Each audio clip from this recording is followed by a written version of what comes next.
dans votre émission Mon avocat conseil, l'émission dans laquelle, et vous le savez, on envisage bien des difficultés, mais surtout, et c'est le but de votre émission, des solutions. Le sujet d'aujourd'hui, la conciliation. De quoi parle-t-on lorsqu'on parle de conciliation concernant les entreprises? Eh bien, vous le savez peut-être, on parle toujours de redressement judiciaire, ça vous dit peut-être quelque chose, lorsqu'une entreprise est en difficulté.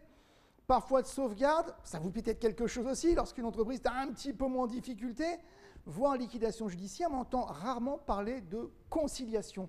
De quoi s'agit-il? Eh bien, la conciliation, ça tombe un peu sous le sens, c'est le fait de demander à ce qu'il y ait un conciliateur. Alors vous me direz, très bien, un conciliateur, c'est intéressant, mais en quoi c'est quelque chose qui peut être utilisé pour l'entreprise? Eh bien, il est aujourd'hui devenu primordial de trouver des solutions lorsqu'on doit de l'argent, et souvent envisager une procédure de redressement judiciaire ou bien de sauvegarde, c'est pas forcément évident, c'est pas forcément ce qu'on veut, et puis il n'y a pas de secret. Donc on est en cessation des paiements et on voudrait trouver des solutions sans passer par la phase justement du redressement judiciaire ou de la sauvegarde. Eh bien, on peut demander au tribunal, au président du tribunal pour être exact de commerce, de solliciter la nomination d'un conciliateur. Et celui-ci devra, dans un délai, avec le Covid, les règles ont un peu changé et plutôt favorablement, dans les 5 mois, règles Covid, plus 5 mois encore, trouver une solution avec les personnes à qui vous devez de l'argent. Et l'intérêt de la chose en question, c'est que vous ne serez pas en redressement judiciaire. Et pendant ce temps-là, on pourra faire en sorte qu'il n'y ait pas de procédure d'exécution ou bien de nouvelles procédures.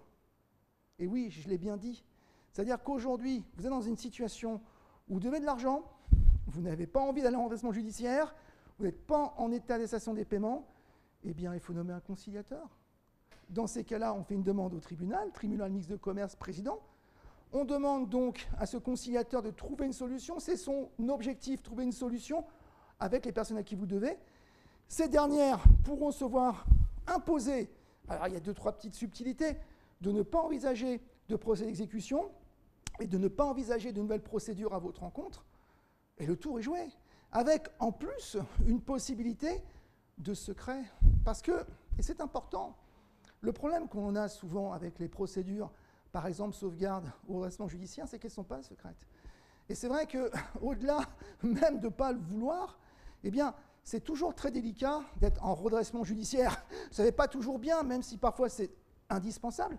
Ce n'est pas toujours apprécié par les entreprises ou même en sauvegarde. Vous savez quoi ? Je suis en sauvegarde. C'est pas que ça fait peur, mais enfin bon, c'est pas tout à fait la panacée, si je puis me permettre de parler ainsi.